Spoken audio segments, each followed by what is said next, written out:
Et donc voilà. Encore un jour qui se lève sur l'horizon lointain. Tout doucement. Un peu comme si c'était la nuit qui tombait. C'est le contraste des deux entre le jour et la nuit qui fait la beauté du monde, qui fait la beauté des paysages. Voilà. Donc l'avenir appartient à ceux qui se lèvent tôt. Et cette expression-là, elle vient du fait que tous ceux qui ont envie de réussir quelque chose réfléchissent depuis la veille pour que le lendemain, les choses soient claires et opérationnelles et fonctionnelles. Ok. Parmi les contes, les mythes et les légendes, et il y en a une qui surprendra tout le monde.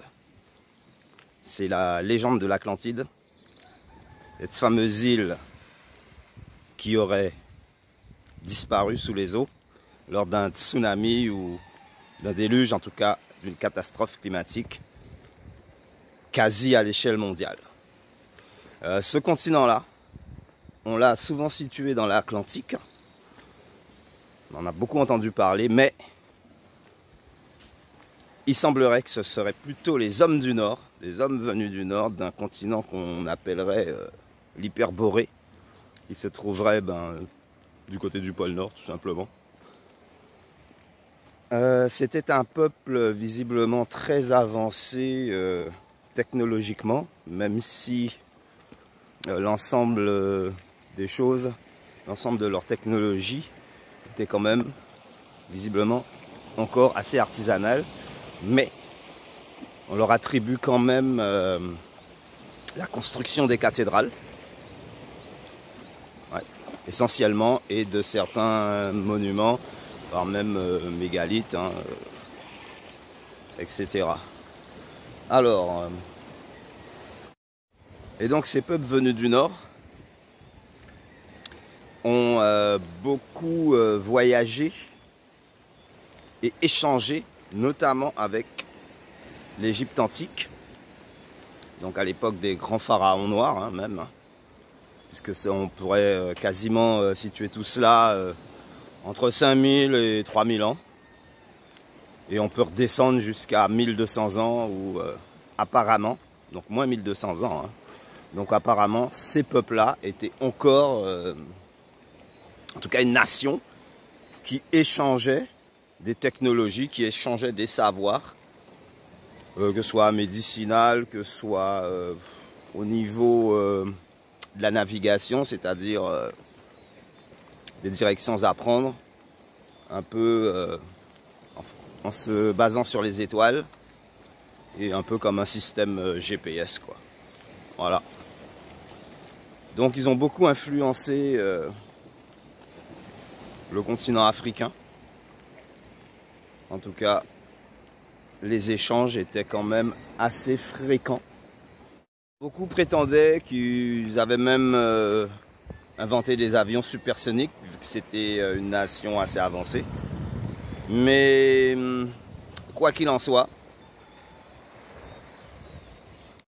et même selon certaines rumeurs et certaines vérifications, et selon certaines rumeurs et découvertes archéologiques, et tous les mégalithes qu'on voit à travers l'Europe et même jusqu'au Pérou, donc Amérique du Sud, donc ils échangeaient avec des Incas et visiblement ils y récoltaient de l'or, et que ça leur a permis d'inonder le continent européen avec des devises en or, et évidemment pour élaborer la construction des cathédrales. Ensuite, on peut penser, donc bien avant Christophe Colomb, ils avaient déjà mis le pied sur le continent américain, hein, au niveau de certains sites d'Amérique du Sud.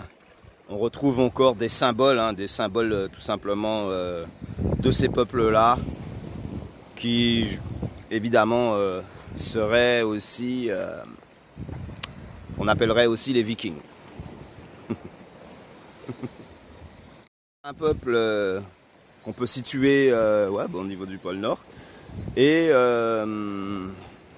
donc ils ont été engloutis par la montée des eaux.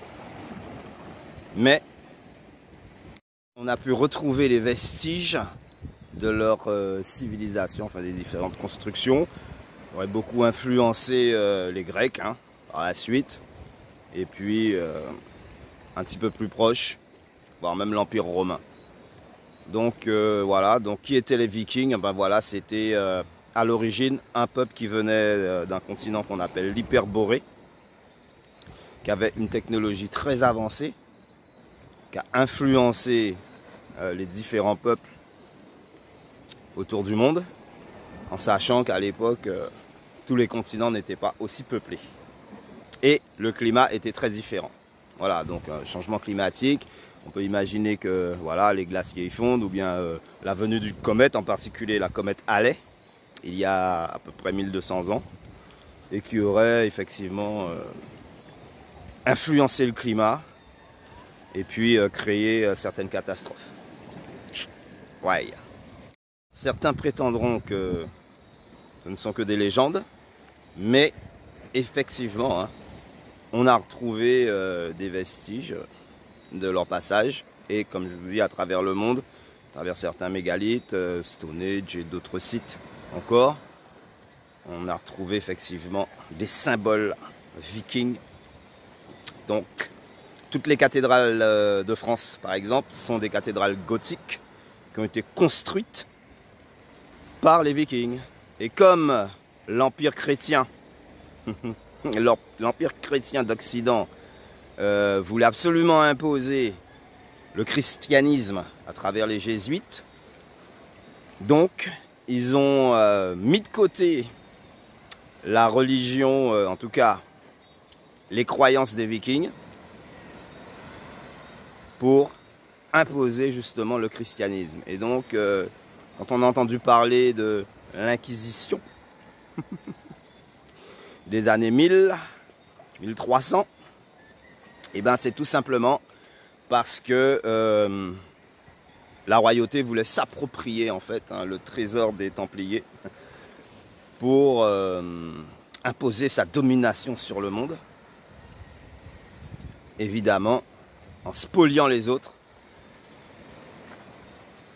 Et jusqu'à certains symboles vikings ont été retrouvés sur les pyramides, sur certaines pyramides en Égypte. Qu'est-ce qui se passait sur le continent européen, enfin en Occident, à cette époque?